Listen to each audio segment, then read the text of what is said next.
एक दिन रीटा की भाभी उसके घर आती है।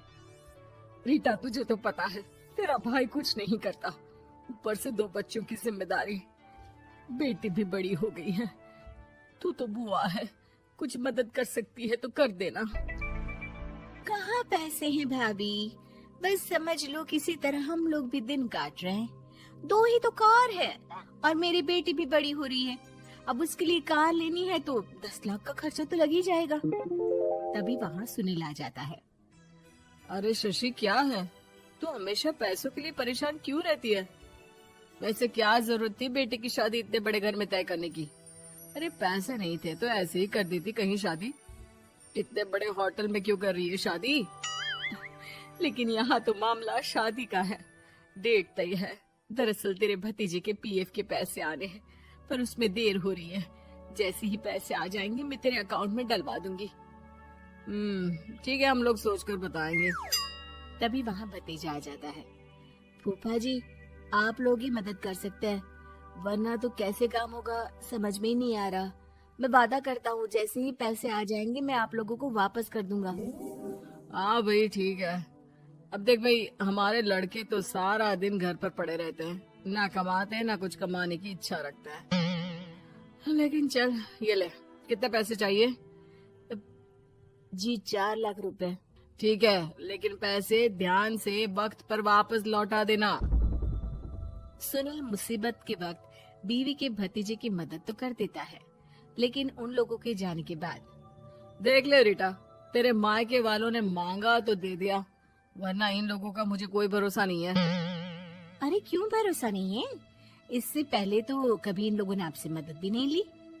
हाँ, ली तो नहीं, लेकिन पैसे की किल्लत ही रहती है ना इन लोगों के पास। अरे ठीक है ना, नहीं लौटा पाए तो भतीजे के ससुराल से निकाल देंगे। सुना है बड़े घर में शादी हो रही है। सुनील और रीटा पैसे तो दे देते हैं, लेकिन अगले रोज ही।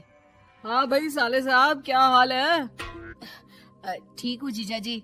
क्या बात है, सालों बाद आपका फोन, जरूर कोई बात होगी, बताइए ना। अरे वो तेरी बड़ी भाभी आई थी, बेटी की शादी कर रही है ना, तो पैसे लेने के लिए मैंने दे दिए 4 लाख। सोचा भाई किसी गरीब की बेटी की शादी हो रही है, पुण्य मिल जाएगा। अच्छा किया जीजा जी, उनका बेटा बहुत मेहनती है, जल्द ही लौटा भी देगा। वहीं रीटा भी फोन करके हर किसी को पैसे देने की बात करती है। रीटा की भाभी शशि के पास उसके भाई का फोन आता है। तूने सुनील से पैसा लिया है क्या? नहीं भाई, सिर्फ बात की है, बोल तो रहा है कि दे देगा। वो लोग मदद करने वालों में से नहीं है, और मदद कर भी दे लेकिन समाज में गा गा कर हालत बुरी कर देते हैं। अब गाने दीजिए ना भाई, मैं क्या कर सकती हूँ, मेरे पास कोई ऑप्शन भी तो नहीं है। बेटी की अगले हफ्ते शादी जो है। शशि की बेटी की शादी हो जाती है, लेकिन शादी के 1 महीने बाद ही सुनील का फोन भतीजे के पास आता है। हाँ भाई, शादी तो हो गई हम लोगों की दुआ से। अब देख, ऐसा ही फायदा होता है पैसे वाले रिश्तेदार हो तो। तेरे वक्त पर हम कैसे खड़े हो गए थे, लेकिन अब पैसा लौटा दे भाई।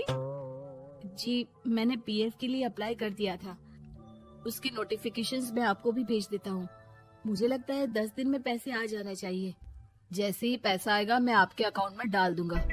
और ना जी ना, कोई नोटिफिकेशन नहीं चाहिए, पैसा चाहिए, पैसा।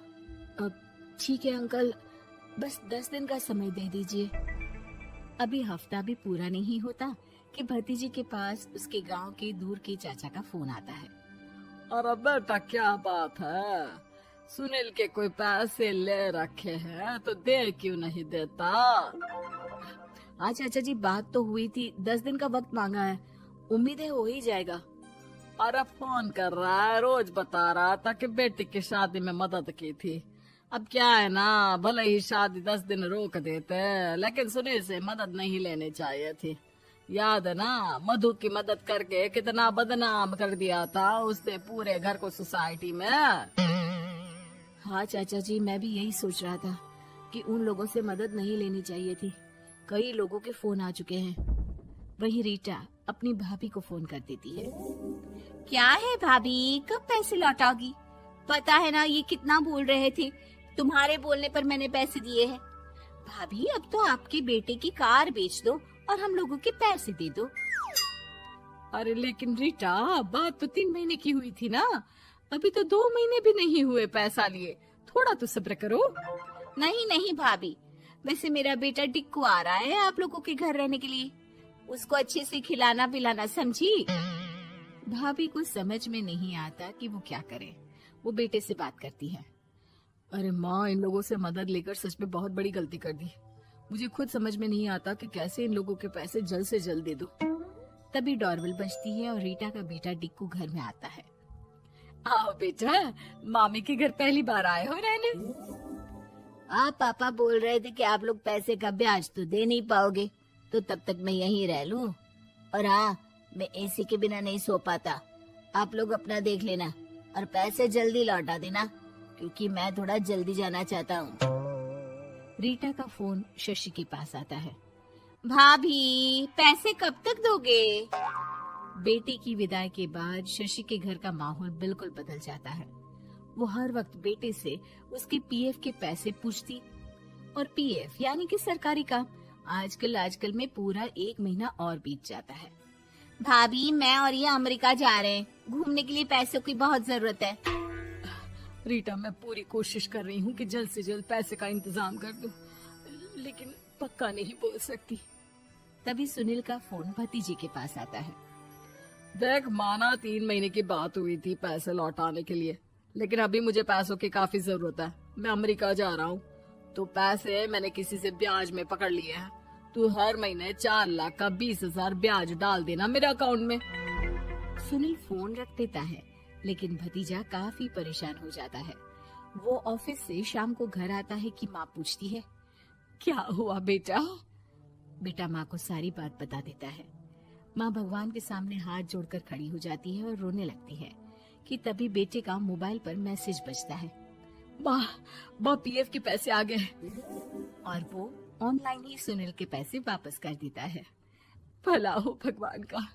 लेकिन आज एक बात तो समझ में आ गई, मदद हमेशा उन लोगों से लो जो मदद के बदले आपसे मदद में दी गई रकम ही वापस लें, ना कि समाज में आपकी इज्जत।